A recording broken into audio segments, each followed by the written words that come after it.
super excited about this build. So it's been a long time coming. I've really wanted one of these bows, and the opportunity came available that I was able to get one of these. I actually ordered it 2 nights ago around 9 o'clock at night, and it came today. Well, it came next day, actually. My days are kind of off because, of course, you guys know I work the night shift. So got my $1,000 hat today. Came with a free bow. This right here is the PSE EVO, the EVO EVL, 34-inch axle to axle. I actually sold my my knock-on NTN EVO bow. It was a great bow, but a friend of mine actually bought it from me. He's an instinctive shooter, and his recurve had actually messed up on one of his limbs. He called me in a desperate need. You know, he was needing a bow quick, and I told him, I said, I've got one 100% set up, ready to go. It'll be a dead shooter. His draw length and mine is the exact same. He went the next morning, 10 hours after buying the bow, and killed a big doe. So that's just a testament of the tune-up of that bow. It was ready to go. You know, I'm going to set this one up here with the Hamsky primer. I'm going to run my back bar. I'm probably going to run the lower bar. I'm just going to be running the bars that I run on all of my bows. I kind of like to just switch them out. I don't really see the point in buying multiple bars for multiple bows, being you can only shoot one bow at one time. So let's run down the specs of this one. And I'm just reading it right off the EVO EVL 34. So this right here, it says ATA speed is 340. Now, I'm probably going to be shooting close to like a 490 grain air, maybe a little bit lighter, so we might can stay in the 300s hopefully. Let's see here, draw range from 24 to 30. I shoot at 29 and a half. So right now on the C mod, I think I need to go to, see where I'm at C, what's the time of dealing. Because I want to really take my time to set this thing up, make sure I get my peak height exactly perfect, get my anchoring exactly perfect. I'm in no hurry to get this bow set up. I want it to be one of the best setups that I've ever done. Like I want this to be one and done, perfect. It looks like from the factory, the bow is in time, maybe slightly off. Well, one dot's on one side of the string, one's on the other side. Now this could be a factory set, so I'll put it on the draw board to see where it's hitting, but that right there is pretty close. If I'm starting to get any kind of weird tears up and down, then I'll definitely investigate that, but it should be fine. Draw weight 70 pounds, you can take 10 turns out of the limbs. Brace height is 6.62 inches. Axle, of course, it's 34, and it's in the 90% let-up mods. But I'm going to run it at the 80. So yeah, guys, I'm going to get the same press, start mounting up all my accessories. I'm running an axial AV 41 scope. I'm not going to run this bow magnified. I'm just going to run it just like this. I'm running an old school Sherlock bar. You know, these bars got some age on them, but I'll say there's nothing wrong with them. I like shooting them, and you know, they've done really well for me thus far. I actually bought 2 Sherlock bars from a guy this morning, and I'm running a Sherlock bar on another bow of mine. So, you know, they're relatively light for what they are. I mean, they're not like the new carbon stuff, but I'm probably going to use this one sucked in just a little bit, because I will probably hunt with this bow too, and of course it's going to be kind of cumbersome with this large stabilizer bar, but I'm not afraid of it. So, y'all, let's get this bow or this build on the road. I went ahead and put my scope on it. That way it just kind of helps me align with my peep once they get to that. But I'm probably going to go ahead and tune the bow before I put the peep in it. Now, as long as I don't create any kind of string rotation or nothing like that, I should be fine. But to get this thing built, and of course there's 100 videos on how you build one of these things. I'll just show you guys some of the points that I do, and you know, there's some of the things, the steps that I do. So. Also, the arrows I'm going to be shooting at it are the Black Eagle Rampages, but I'll show you. Okay, guys, so the first talking point that I'm going to go ahead and bring up here, this is a huge improvement. So I see that they've cut a cutout right here. Now on all of my other PSEs, whenever I run a Hamskea primer, they all hit the riser. And you can actually see where there's white paint on this blade where it was hitting my other bow. So the offset on this thing, I always like to run my Hamskeas as far back as possible. But even on my other bows, I would hit right here. I would get interference. So this is already a large improvement. I mean, that's great. So I'm gonna go ahead and get this tied in, get it solid, and then get an arrow in it and see get her leveled up. So yeah, that's a huge improvement, PSE. You guys really done good on that one, because I was really worried about that. I didn't want to scar this bow up like I've scarred the rest of my PSEs up by running these blades. If you look at my super focus, my shoot down, all of that, they're hitting right here. And I actually had to switch rest because I didn't want to scar up my white bow, my super focus. So I'm running an AAE, the knock-on Dudley, because it gives me a little bit more clearance. So that's definitely a good trait about this one. All right, I'm gonna show you guys where I'm gonna mount my drive cable at for my rest. Now, this is what I've been doing on my Dudley bows. I just utilize the hole that comes in the bottom of the riser. And what I'll do is I'll double up a couple box nuts here.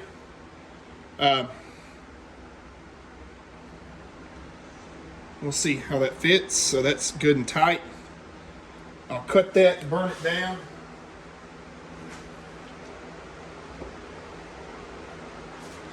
If I can find my scissors.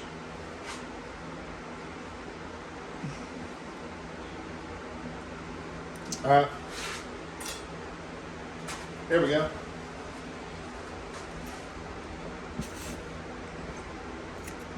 Okay. Well, it's going to burn her down.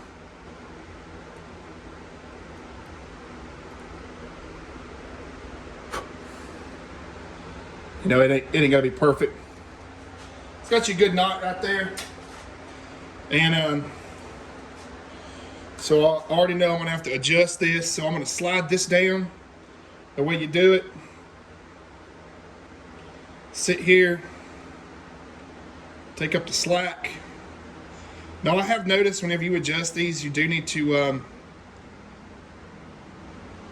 kind of let it settle a little bit, because you will get a little bit of stretch. I'm not a big fan of these. I really like the spring, but that's just not available for me right now. All right, so we just got a little tension on that welltail blade, and you do want it tight, because I have found on at least on my NTN Evo, the bow would shoot so fast that the welltail blade itself would kind of have some rebound. And maybe it was just because I was having interference and I was hitting the riser, but it would actually bounce the blade up and I would have contact with my vanes. So I actually can't even do this yet. I got to set my, I'm gonna level up my air. So that's how you would tighten that. I'm gonna go ahead and get my arrow and everything level.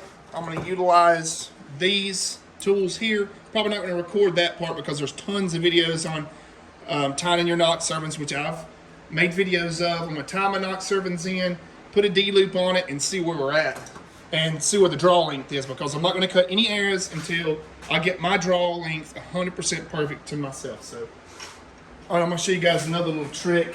So when you're leveling your bow up and you're trying to hold it and you're trying to hold the levels and you're trying to get everything square, I like to take a little knock set right here, and I'll just barely put it on the string, just enough where it can slide up and down on the serving without damaging the serving, and that way it'll hold your knock and we can slide up and down, and that way it'll kind of hold you. So I'll show you what I mean.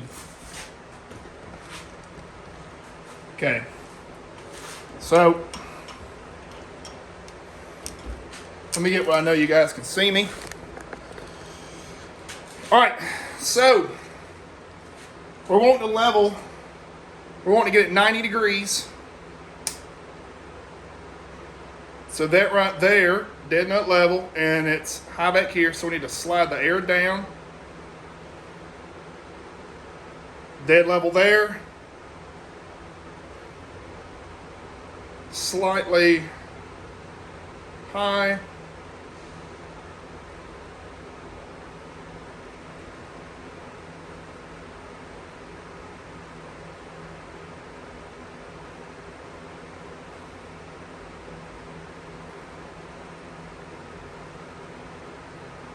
You don't want to put a lot of tension on it. You want to make sure you're off that serving.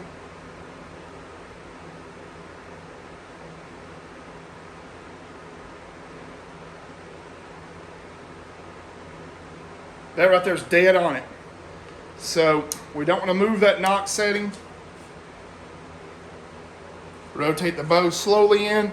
Now I learned this from the John Dudley School of Knock. The knock on, he uses that, he utilizes that method of doing it. And that'll get you level. That'll get you real level. So I'm gonna go ahead and tie in these knock servings right quick. And then we'll be able to do some arrow cutting and some tuning. So, all right, I'm just gonna show you guys how I tie in this bottom. So I just lightly hold the string here. I'm gonna go 3 wraps that way. Okay, rotate that around. Stack the knots right here. 1, 2, 3.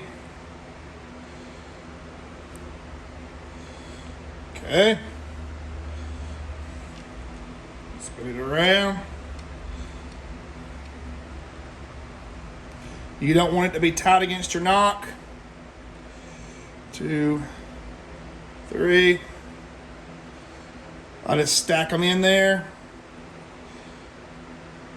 So that right there, I might do one more run. Make sure you're cinching up.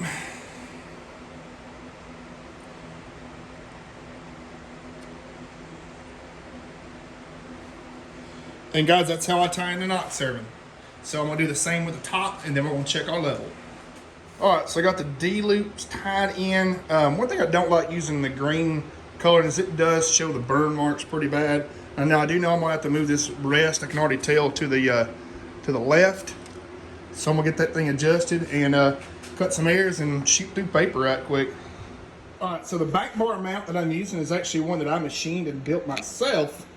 Kind of a prototype for whenever the Merit Archery products finally get some machine tools. Actually, the bar is something to start building some prototypes. My brother built some stabilizer bars. I machined this back bar mount here, fully adjustable, little offset right there. It's just a prototype. I'd make this one here's out of steel, but I'd make one out of aluminum. But the steel is actually really sturdy. You don't have to worry about threading it out, or not threading it out. You ain't got to worry about stripping it out. It just screws right in. It's at a good angle. So yeah, that's just a little another little thing right there. Little thing. We're getting closer to shooting it through paper. We really are. All right, so I got it all set up. I got some arrows cut for it. I did do one preliminary shot with an arrow that I know is just a little bit too heavy, but it's the same arrow. It's just this one's about 50 grains heavier, but my up and down was perfect. So now I'm just working on my windage. Now I did know that I would have to move the rest over a little bit. These things were designed to run the integrated rest, and everyone that I've seen on YouTube and everything, they've always had to move their rest over just a little bit, but that's fine with me. That'll also give me more clearance with my cables so I don't see them in my scope view. So really the further over this way to me is better, because I do not want to see these cables, and so far I haven't. So we haven't got to the peep sight yet. I'm letting these arrows dry, and then I'm gonna show you guys a bullet hole once I get it. Then I'll tie the peep in, and we'll be ready to go to Kiwi Bowman and do some shooting tomorrow, or either Sunday. So, all right, guys. So that right there is pretty darn good. Now I know I can get that even better with a bear shaft, but I'm gonna wait until I order some arrows. So I need to put my peep in now. That's gonna take a little while, because I need to make sure I get it correct. So I'm gonna work on that right quick. get that thing dialed in. I really need 2 people where I can take and make a mark with a marker where I'm at on my string, but we'll be just fine. I'm gonna freelance it. So let me get to doing that. That's the after putting it in time, adjusting the time in just a little bit. Got our bullet hulling, so I'm gonna go ahead and tie this peep in, and I'll be ready to go shoot this thing, get it sighted in. One of the easiest bows I've ever set up, that's for sure. When it comes to tuning and everything, this thing was a breeze. Okay guys, so I just got out here to Kiwi Bowman, and my target bows don't shoot this well. I mean, it's dang near Robin Hood in every shot. I've never shot a bow that is as dead in the hand as that bow is. I've never shot a bow that holds as well as that bow does. And for that to be a 70-pound bow, it feels better to shoot than my Super Focus or my shoot down. It's mind-boggling of how the string, how the cable guard and everything's moved over. You don't have strings in your sight picture. I mean, this thing, I literally set it up in less than an hour.